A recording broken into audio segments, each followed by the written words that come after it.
আগামীকাল 12টা 1 মিনিটে সুজনের ফাঁসির রায় ধার্য করা হলো। আমার শেষ ইচ্ছা আমি জজ সাহেবের হাতে 2 লকমা ভাত খাম আর হ্যাঁ আমার কপালে একটা চুমা দিব। এটাই আমার জীবনের শেষ ইচ্ছা।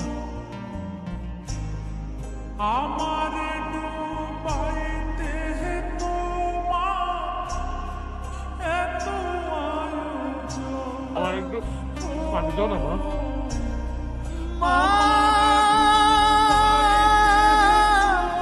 আমার কোনো সন্তান নেই, আমি নিঃসন্তান।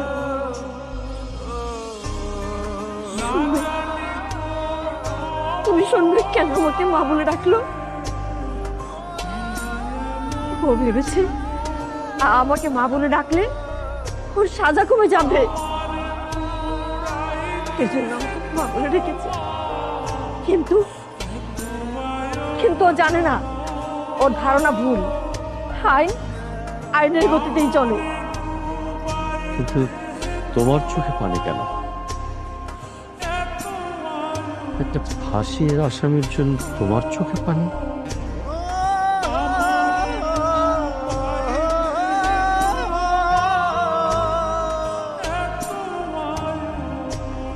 না না না না, আমি জানি না কেন জানি ওকে খাওয়ানোর পর আমার চোখে পানি চলে আসছে।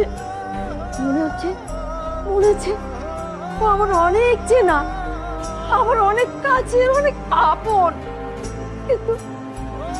কিন্তু তুমি বিশ্বাস করো, আমি জানি না কেন যেন আমার এমন হচ্ছে।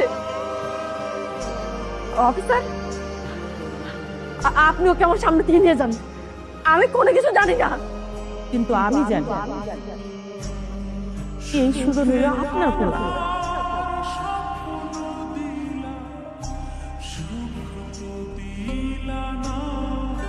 আপনি সুজনের মা।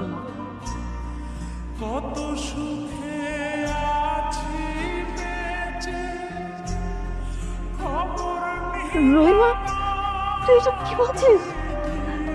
সুজন আমার ছেলে, আমি সুজনের মা। না, ও আমাদের ছেলে না। এমন একটা খুনি কখনোই আমাদের ছেলে হতে পারে না। তোর কথা মিথ্যে, তুই মিথ্যে কথা বলছিস। আমি মিথ্যা কথা কইতেছি না, আমি যা কইতেছি হাসা কথাই কইতেছি। এই সুজন আপনার গো সন্তান। এই সুজনটা আমি পেটে ধরি নাই, সুজনটা 10 মাস 10 দিন পেটে ধরছে আমার গো ম্যাম সাহেব। বিশ্বাস করুন, আমি হাসা কথা কইতেছি।